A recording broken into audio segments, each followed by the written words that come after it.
Yun, what's up, what's up? Ayan, kamusta mga utol, and then welcome sa video na ito. So once again, this is pa yung kaibigan ni Kiko. By the way, sa mga hindi pa pala nakapag-subscribe, nakapag-follow ng aking FB page, TikTok at saka sa YouTube, syempre, alam nyo na yung dapat ninyong gagawin. Which is sapat na po yan para mas lalo pa tayong magkaganahan. Okay? So ito mga utol, dagdagan na naman natin ang inyong mga kaalaman.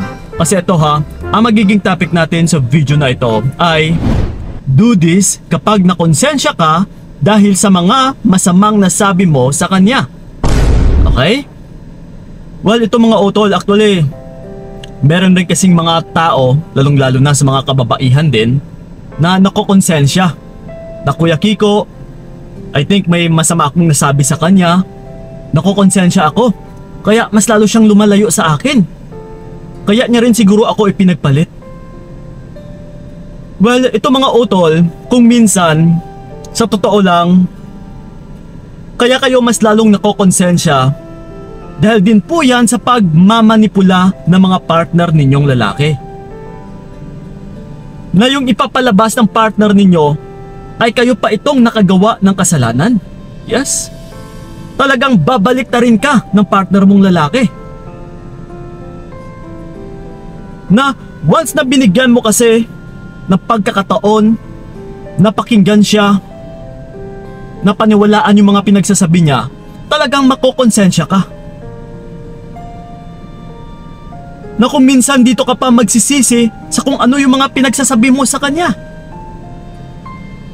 Pero yung katotohanan utol ay totoo naman yung lahat-lahat ng mga pinagsasabi mo. Dahil ito mga utol, yung mga ipinagsasabi mo sa partner mo, actually is interactions na lang ito eh.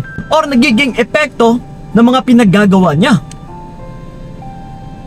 Na kung titignan ay resulta na lang kumbaga. Na in the first place, kailangan nating tignan kung bakit mo nasabi yung lahat-lahat ng yun. Cause and effect kumbaga. Na yun yung nagiging resulta dahil sa mga pinaggagawa niya. Ito mga utol, palagi na rin ninyong tandaan na ano ba yung rason kung bakit mo nasabi yun sa kanya. Na kung minsan, ito yung ibibelta sa'yo ng partner mo eh. Na pagmumukha niya talaga sa'yo na naiinis na siya dahil sa mga pinagsasabi mo sa kanya.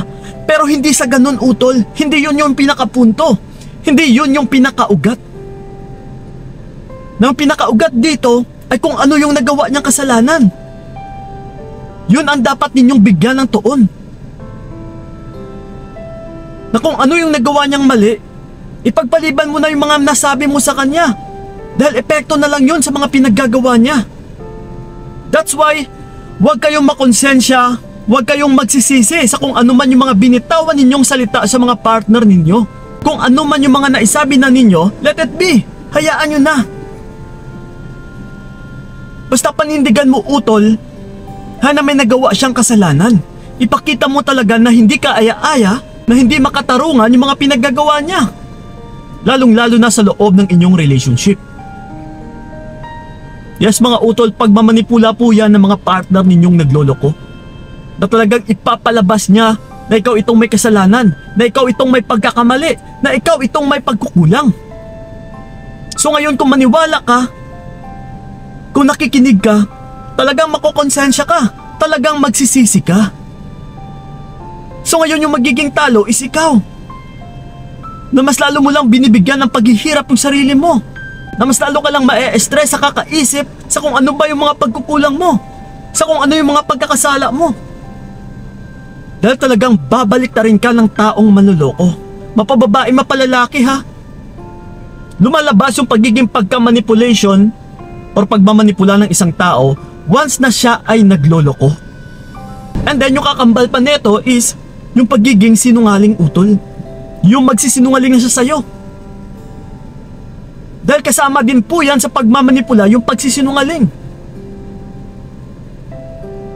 Na kung ano-ano yung sasabihin niya sa'yo,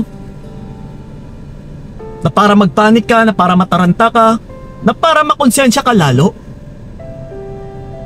That's why, ito pa yung nagiging dahilan na kung sino pa yung niloko or sino pa yung iniwan, kung sino pa yung ginawa ng kamalian, kung sino pa yung biktima, ay siya pa itong humihingi ng sorry.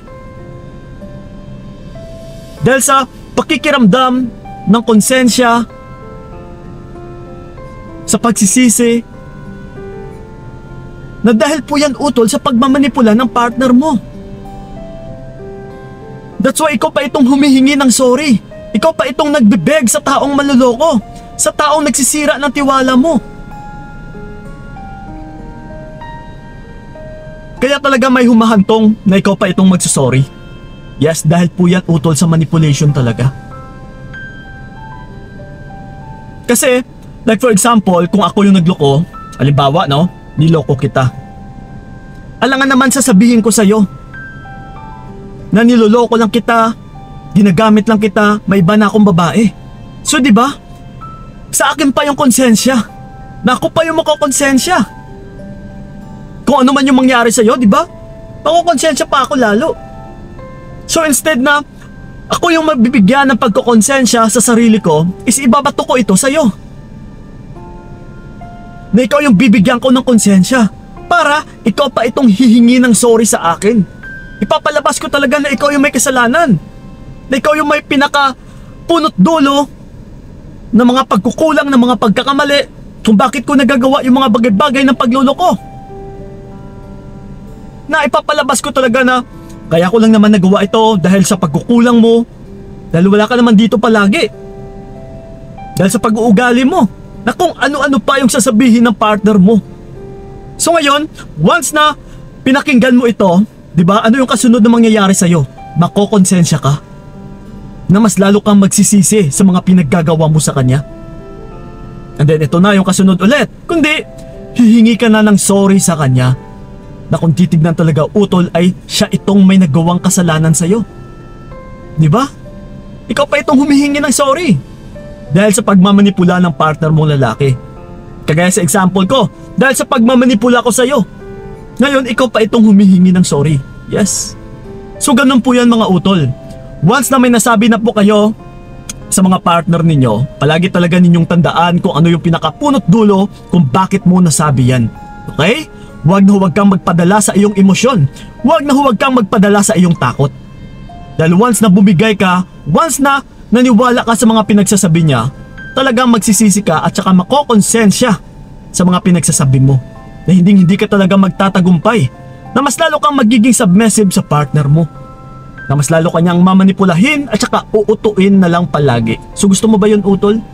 Okay?